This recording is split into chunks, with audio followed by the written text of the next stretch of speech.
この番組はご覧のスポンサーの提供でお送りします。 Now and then, one of these tactical games crosses my desk that's interesting enough for me to swallow my biases. So instead of playing a game that's 70% hype moments and aura by volume, today I'll partake in a genre that's the street legal cousin of the roguelike. Chroma Squad is a Super Sentai business management RPG. Why play a business management sim when tactical games make me foam at the mouth? Well, it's a matter of perspective. Let's use an example. I roll bad RNG in Chroma Squad, and I mildly disappoint my fans. I roll bad RNG in a tactical game. My cortisol spikes, and the subsequent mission failure puts my bloodline at risk of ending with me. So why do you like Fire Emblem so much? Because it's way easier. In Chroma Squad, you don't play as Jason Scott and friends fighting to save the world from Goldar or Frieren. You're people in the real world who are trying to make their own Super Sentai show from the ground up. But despite what Saban would want you to believe, this game isn't just about Power Rangers. It's Behold Studios' passion project and a love letter to Japanese tokusatsu as a whole. Super Sentai Changeman, Go Ranger, Kamen Rider, and more, while borrowing gameplay elements from Final Fantasy Tactics and the original XCOM. I'd say it still falls under light strategy because despite how front-loaded this game can seem, it's not too difficult. Behold Studio has a track record of making lighthearted, satirical takes on their hobbies and interests, such as D&D, anime, and tokusatsu-themed superheroes. They're a Brazilian developer using an American show as a baseline to pay homage to 90s Japanese television. The love for tokusatsu is culturally transcendent, but enough musing. Let's start Chroma Squad.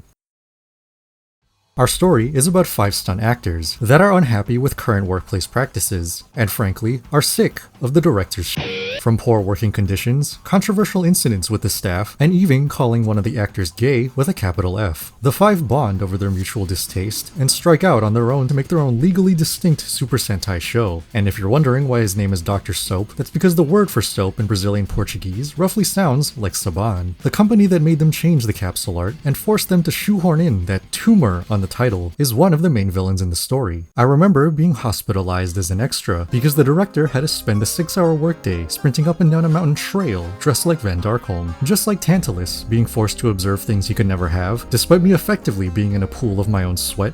I couldn't drink shit.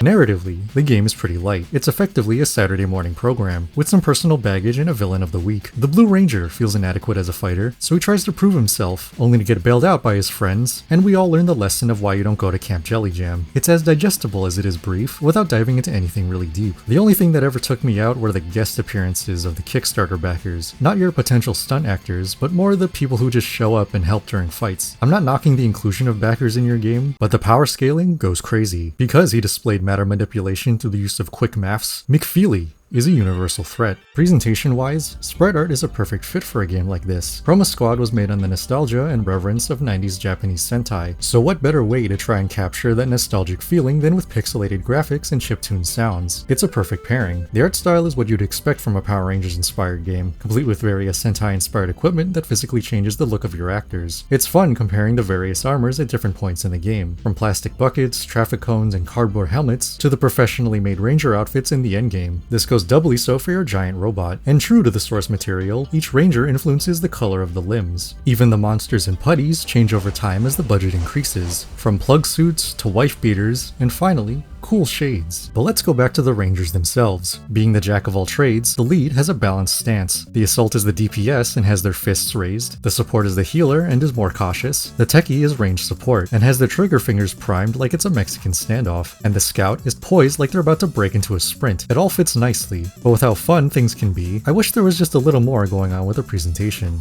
Many things in Chroma Squad are streamlined. This is less of an issue and more of a pet peeve. I wish there were portraits or something for our stunt actors so that they seemed a bit more expressive, other than them being in their idle poses the whole time. The compromise here is that the Rangers have exaggerated poses when they talk, and while admittedly pretty funny, I'm still forced to stare at their stone-faced sprites for half the game. Now most of these are probably way harder to implement than I'm making it sound. I don't make games for a living, but I digress. The music is actually really well done. There's a good energetic variety of tracks in both cutscenes and combat. This isn't something that really comes up on this channel, but I have a soft spot for chiptune music, especially when they use what sounds like the Mega Man X sound font for certain tracks. It does a good job of keeping the energy up. My favorite tracks tend to come in pairs. Like there's an initial 8-bit track that serves as an introduction for the more hectic and exciting version used in the actual mission.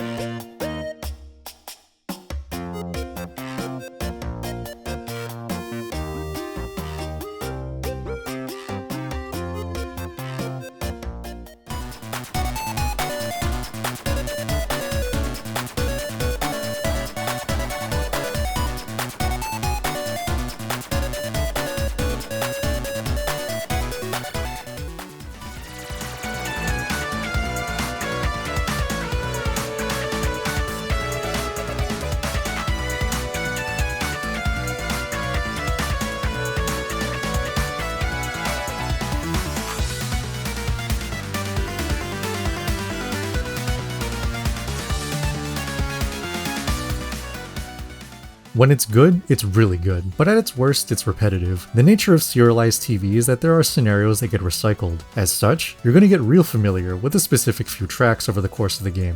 Not too bad for the 7 hours it takes to get one of the endings, but marathon it as I did, and it'll get a bit old. Good gameplay and visuals are one thing, but sound designers and composers really make a game feel special. But now, we move on to the real star of the show, the gameplay. Team building begins when you hit new game, and there's a bunch of different actors to choose from. We got Bruce Lee, 90s era Wesley Snipes, Billy Blanks, minus the dysentery, a Shaolin monk, the Beaver from Nickelodeon, Spock the Rock, Doc Ock, and Hulk Hogan. Nah, but imagine. You can only fill your team with 5 actors total, and each will occupy a role with specific skills, stats, and even starting equipment, meaning you can either cover an actor's weakness by putting them in a certain role, or doubling down on their strengths to become a specialist. And once you select your team, that choice is final. So why am I picking someone who seems like a liability during filming? Because, despite Von Andy being born with glass bones and paper skin, based on fan interactions, regardless of gender, it's frequently stated that Von Andy kinda bad though. Happy Pride Month everyone. He brings in more fans, which brings in more cash, improves our studio and wardrobe, which in turn nets us more fans. Von Andy, you are my MVP. But while we're on the topic of fans, let's discuss pre-production. You begin each day with planning, using your hard-earned money to ensure each day of filming goes smoothly, sign sponsor deals to get lower prices, and balance everyone's salary so you don't go broke. Welcome to business management. There are 2 main resources for our studio, money and fans. Money is used to improve our actors, crafting or buying better wardrobe to pad stats, or buffing your team globally with a bigger studio, better filming equipment, and health insurance. Fans are the lifeline of our studio, and if we fall below a certain threshold, we lose the game. So how do we get more? Hire a good marketing team. Answer fan mail. From Diddy.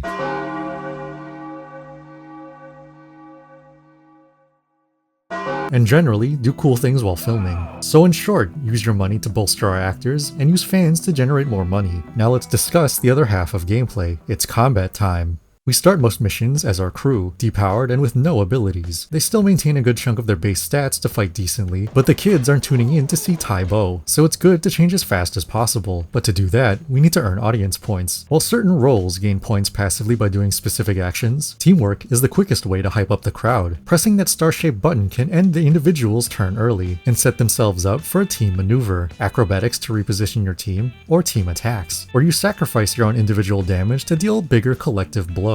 And in this case, a ton of audience points to fuel the funny button. One little quirk about transformation is that not only does it move your allies to surround one unit, it heals everyone to full, while forcibly moving the enemies out of your way, which allows you to break their formation and play aggressively, all because they don't want to ruin the shot. But what does being a ranger do for you? The assault uses their Baki-like physique to launch their allies farther than average, or to launch groups of enemies into the afterlife. The techie is all about range support, either by doing damage or applying debuffs, and if their RNG is blessed enough, their skills don't even go on cooldown. The lead is a hybrid tank support. They either buff ally attacks or pull aggro away from the team by aura farming like Eric Myers. The scout is broken. All rangers have one skill that counts as a free action, and does not end their turn. The scout can control groups with an AoE stun, give an enemy the old British handshake, and then avoid the consequences by going invisible on the same turn. Not only do they have higher than average movement, but they also potentially have the best single target damage in the game. And finally, the support, who can heal and revive teammates. While it may not sound impressive, by mid-game, you will mess up, and someone will go down. To stress this importance, an ally goes down, the support revives them. The support goes down, restart the mission. Your rangers only unlock skills by progressing to later seasons, and you won't be able to do that if you become one with the pavement. With your powers combined, they can perform a team attack. As long as the supporting members are within their attack ranges, when you press that teamwork button, attacking an adjacent enemy with up to 4 members will result in a team attack, which is essentially triangle attack from Fire Emblem. Not only are these effective for certain tanky enemies, but the audience loves them, so you get a bunch of points. But wait, couldn't you use all 5 members for an attack? Then it becomes a finishing move, the climactic capstone to any action-packed episode, and while it does an obscene amount of damage, not finishing a level with it will lower your rating. It's especially satisfying to use all your weapons at the same time, because if someone has a gun or a bow, you don't need to be near the enemy to pull it off. So the game feels more like a simpler version of other tactical games like Final Fantasy Tactics or Disgaea, but that simplicity makes it actually pretty fun. Now I have to talk about what I don't like.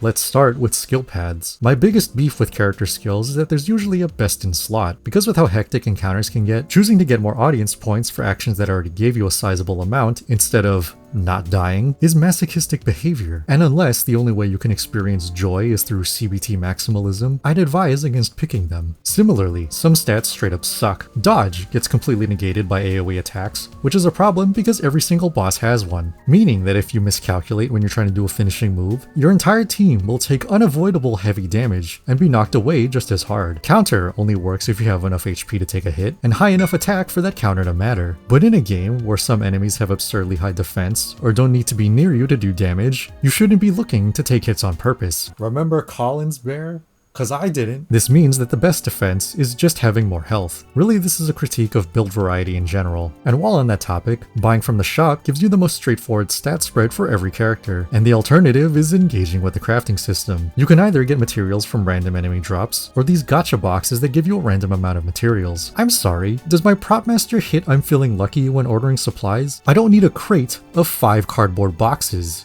Garrett. You can also salvage materials from old equipment, which is, again, a dice roll. So in my efforts to not take a chance on the Home Depot equivalent of a fate banner, I try to recycle, and thanks to my insane RNG, I recycle nothing. Kind of annoying for your rangers, aggravating for your giant robot. The robot's stats can only be upgraded when you pump it full of specific materials, and the different skills are tied to the equipment, meaning that experimenting with the mech can be an expensive endeavor. And while the mech fights might seem like a victory lap for each episode, that tightrope gets exponentially thinner if you neglect your mech. So what about crafting is different from just buying things? Not only do they offer different gear, but you keep a catalog of every item you craft, which does offer some niche stats. And to top it all off, you get a random stat from crafting gear, which I actually don't mind. Randomly, this could just add to an already existing stat for this piece, and no matter what, there are 5 of you. Someone is bound to make use of this. And overall, without considering heroic, this game isn't that hard. Thankfully, the AI is surprisingly merciful, and they go out of their way to spread the damage among those in range. Repositioning is especially forgiving because you can move twice, and you aren't forced to confirm both actions per ranger, meaning that you can move with one ranger and then switch to another to say, get into position before doing a team attack. And even if you have a cursory knowledge of how to itemize, you can actually perform too well and not fulfill the optional objectives because you kill things too early. The worst thing I can say about this game is the lack of combat variety. I know it's supposed to be a serialized television program, but you could have at least added hazards or something by season 3. Maybe in a desperate attempt to keep the audience interested, the lead ranger wants increasingly dangerous stunts during filming. You could have more interesting director objectives to push a storyline like it's wrestling or something. Forcibly incapacitate one of your rangers. Only heal one ranger for a whole mission. Make a whole game out of that one Yakuza 3 sub-story. It would have made an already solid experience even more memorable if they spiced up the gameplay just a bit. I'm not going to talk about the story this time around because there's not a whole lot of interesting things to dissect. While the narrative tickles the idea of going into a Space Quest-esque tone, it never gets too interesting to talk about. While there are some funny vignettes, you're mainly here for the gameplay. There are different paths that can influence the ending, but it gets closer to late game.